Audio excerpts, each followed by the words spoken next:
Leo. This is a Leo Sun, Moon, Rising, and Venus for the month of January.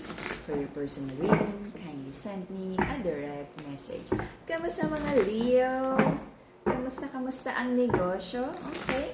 I remember last time, meron tayong mga nabasang energies na may mga delayed manifestations, in terms of finances, ang mga Leos.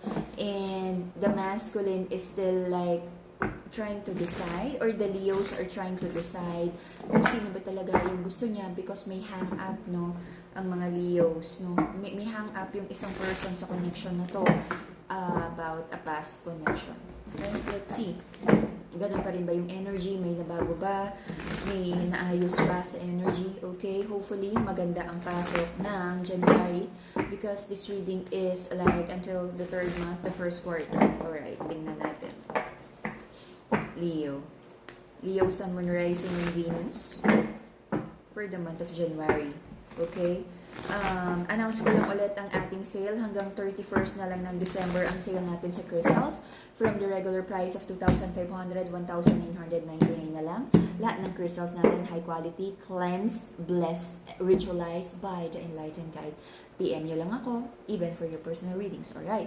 So, the energy of the Leo is the Five of Swords, conflict, like sakit ng ulo niya, dami niyang iniisip. Okay? This could also be like internal conflict. May mga naging plano, long-term plans ang mga Leos, but it feels like parang medyo nagiging malabo na itong mga plano na to. Nagkaroon ng conflict sa relationship na to because nagkaroon ng, sabihin natin, dishonesty or manipulation sa side ng masculine.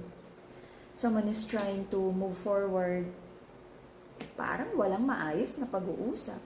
But sabi ng masculine, the masculine is longing for someone. Meron siyang namimiss na isang tao na sabi niya is parang lumalayo na sa kanya. Woo! The Empress, isang babae or isang like a wifey energy, nakikita nung masculine as wish fulfillment niya, the wifey niya or long-term partner niya.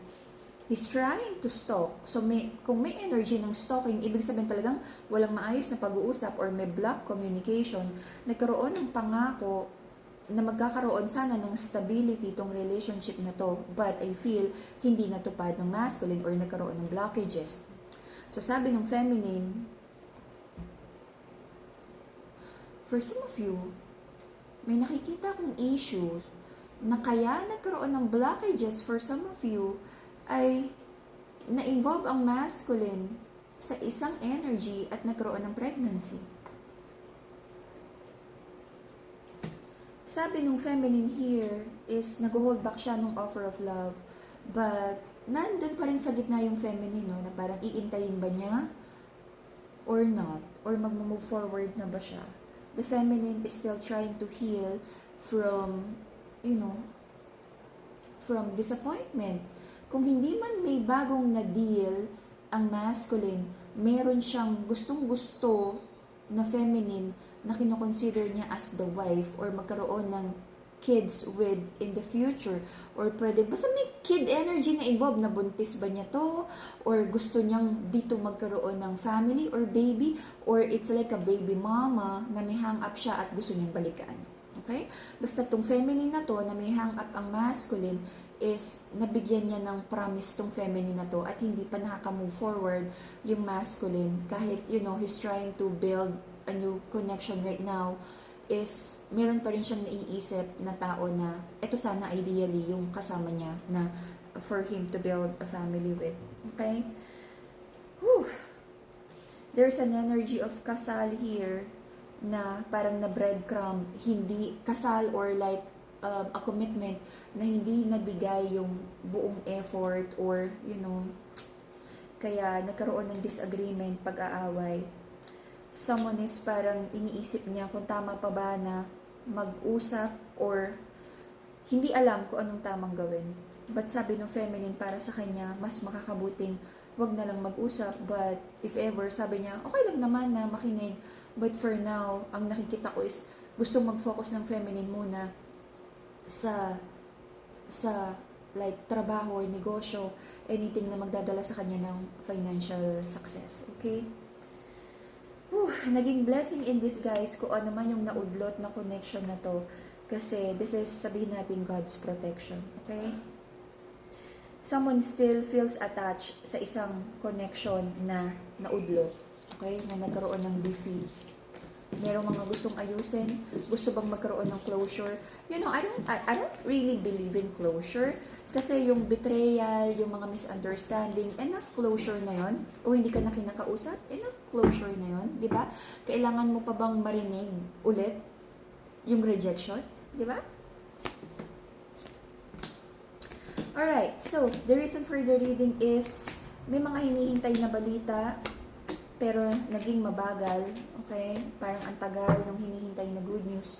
So I feel someone in this connection is nagkaroon na ng new beginning, hindi na umasa na may babalik pa.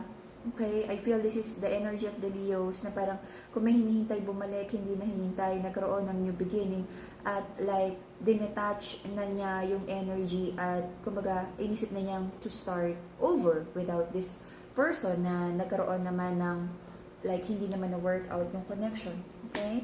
This is more like cutting cords and releasing energies that you feel is not helping or hindi na naman align dun sa future na binibuild mo. Okay? So, meron ka ngayong mga prayers and manifestations na sana, meron ka mga hinihintay na good news, good outcome, financial blessings. Okay? Sabi mo sana makuha mo na yung harvest time para makamove forward ka na. Meron ka ring hinihintay na sana magkaroon pa rin ng good outcome tong relationship na to, magkaroon ng solusyon. Kasi meron ka pa rin like a part of your heart still umaasa ka or nalulungkot ka pa rin dun sa mga long-term plans na hindi natuloy, nasira, nagkaroon ng blockages. Leos, I feel the masculine in this connection is focusing on business, trabaho, promotion, increase, recognition sa office. Kasi ramdam naman ng masculine na right now, yung feminine, no? Yung empress na gusto niya is lumalayo naman sa kanya or hindi naman ready to accept yung love niya. Okay? Leo card, strength card in reverse. Sabi ng mga Leo na parang medyo pessimistic na rin sila kung okay pa ba, okay? Kung itatanggapin pa ba ng feminine ito or kung magiging maayos pa ba, kung magiging matatag pa ba ang connection na to. Para sa mga person ng mga Leos, I feel nagkakaroon ng confusion here. Bakit ba ito nangyari? Again, another Leo card. May feeling also of like, naging totoo ba yung love na you share together? Because there's a feeling of confusion and sadness. Okay. I feel naging totoo naman yung masculine, but nagkakaroon talaga ng confusion. So right now, sabi ng mga Leos, natatakot na sila na masaktan pa ulit. Saan na naman daw mapupunta tong connection na to? Takot nang masaktan. I feel until the end of March, there's an energy of the feminine na magpo-focus mo na yung feminine sa sarili niya, sa glow up niya. Dahil sabi ng feminine, ang gusto niya is traditional relationship that would lead to marriage and long-term commitment. But kung hindi daw ganun ready yung masculine for that, magpo-focus muna sa trabaho at kabuhayan ng feminine, okay? Para mabalance yung energy to heal your heart chakra at magkaroon ng harmony sa relationship, Madagascar rose quartz, okay? For mental clarity, yung amethyst natin. Okay? Pag hindi tayo umabot, pag nakat ito, then magpa-party tayo ng konti. Any more clarification para sa feminine? Any more clarification about this love connection?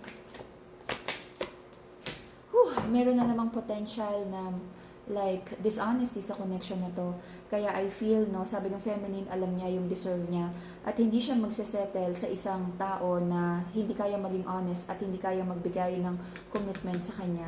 I feel kailangan nyo ng more time para isipin talaga kung ano yung gusto, kung ano yung priorities, at kung hindi kaya maging honest sa relationship na to, I feel you really have to move forward muna at mag-focus sa sarili. And that will be the Leo reading for the month of January. Hopefully, yung susunod na reading natin mas maganda. Bye-bye, Leo!